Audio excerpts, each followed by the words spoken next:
Hello, welcome to texture math. आज के session में हम ओवर डीबीएफ का एक और सिनेरियो कवर करेंगे जिसमें हम स्टार की बीई के बारे में देखेंगे। ठीक है, तो पहले मैं आपको डेटा दिखाऊंगा, फिर हम इसको डिस्कस करेंगे। तो जो फाइल हम यहाँ पे यूज़ कर रहे हैं वो है टेस्ट पी एफ वन। इस पर मैं रन क्वेरी कर रहा हूँ, आर क्यू एंटर करने के बाद में ये डेटा दिख रहा है।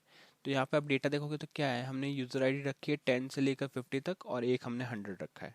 ठीक है, और लास्ट इसमें जो यूज़र नेम है वो हमने यूज़र 10 यूज़र 20 इस तरह से यहाँ पे सारी इन्फॉर्मेशन डाली है। अब सपोज करो कि आपको इससे डेटा फैच करना है, बट आपको डेटा वो वाला फैच करना है, या तो जो की आप पास कर रहे हो उस वो या तो वो की मिले हमें, या फिर उससे लेस जो वैल्यू है वो मिले। ठीक है, इसका मीनिंग क्या है, जैसे अगर मैंने अपनी की सेट करी 30 पे, तो अगर 30 इस फाइल में अवेलेबल है तो 30 वो रिटर्न कर देगा कि यूज़र 30 नेम हमारे को प्रिंट हो जाएगा।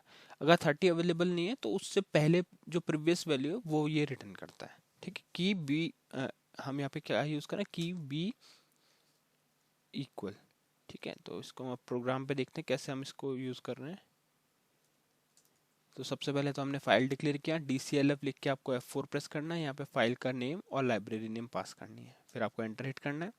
फिर आपको लिखना है OVRDBF। इस पे F4 करके आप क्या करोगे, फाइल नेम डालोगे और फाइल नेम के साथ साथ में लाइब्रेरी की डिटेल डाल दोगे यहाँ पे। ठीक है, इस तरह से हमने यहाँ पे फाइल नेम टू फाइल में और लाइब्रेरी, फिर पेज डाउन करना है। अब यहाँ पे हम रिट्रीव ऑर्डर में यूज़ करना है स्टार की BE. BE means before equal. ठीक है, बिफोर या फिर इक्वल।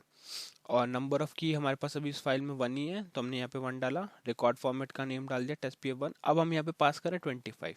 तो जैसे पहले भी देखा था कि जो भी वैल्यू हम एज ए की पास करेंगे उसमें सिंगल कोट में पास करना है, अगर आपकी वो कैरेक्टर है तो भी और न्यूमेरिक है तो भी।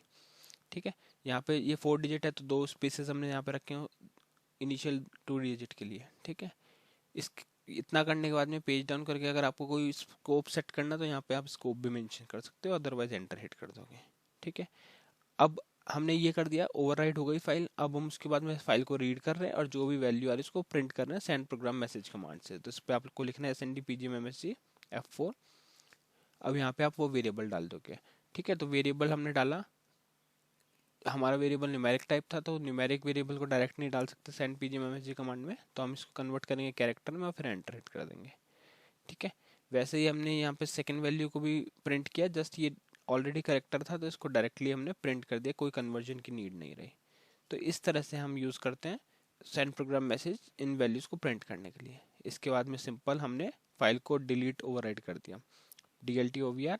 यहाँ पे फाइल का नेम डाल दिया। अगर आपने प्रीवियस ओवरराइड करते टाइम पे अगर स्कोप पे स्पेसिफाई किया था तो आपको यहाँ भी स्कोप देना होगा, अदरवाइज आप डिफॉल्ट वैल्यू पे एंटर हिट करोगे। तो अब हम देखते हैं, अब हमने यहाँ पे वैल्यू पास किया 25, तो ये क्या करेगा, चेक करेगा 25 है क्या। अगर 25 है तो वो रिटर्न करेगा, अदरवाइज उससे पहले वाली वैल्यू रिटर्न कर देगा। तो कॉल करते हैं, तो इसने रिटर्न किया 20।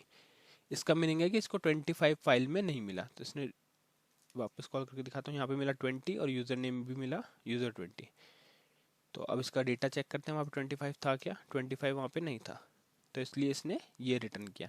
अब हम एक ट्राई करते हैं, यहाँ पे 100 सर्च करके देखते हैं। तो अगर 100 इसको मिलेगा तो वो इक्वल वाला वैल्यू रिटर्न करेगा, अदरवाइज वो उससे पहले वाली वैल्यू रिटर्न कर देगा। तो यहाँ पे हमने 100 पास किया। अब इसको कंपाइल करते हैं और कॉल करते हैं, तो इसने 100 रिटर्न कर दिया। वो इसलिए क्योंकि 100 इसको फाइल में मिल गया और 100 पे भी हमने यूज़र नेम 20 सेट किया हुआ है, तो 100 वाले पे भी यूज़र नेम 20 डाला हुआ है ना। तो ये मीनिंग होता है इसका की बिफोर इक्वल्स का। अगर आपको की मिल जाती है तो वो रिटर्न करेगा, अदरवाइज उससे प्रीवियस वाली जो वैल्यू होगी वो रिटर्न करेगा, बिफोर इक्वल। ठीक है, तो आई होप ये सेशन आपको क्लियर हुआ होगा। नेक्स्ट सेशन में हम बाकी टॉपिक डिस्कस करेंगे। So thank you for watching texture में।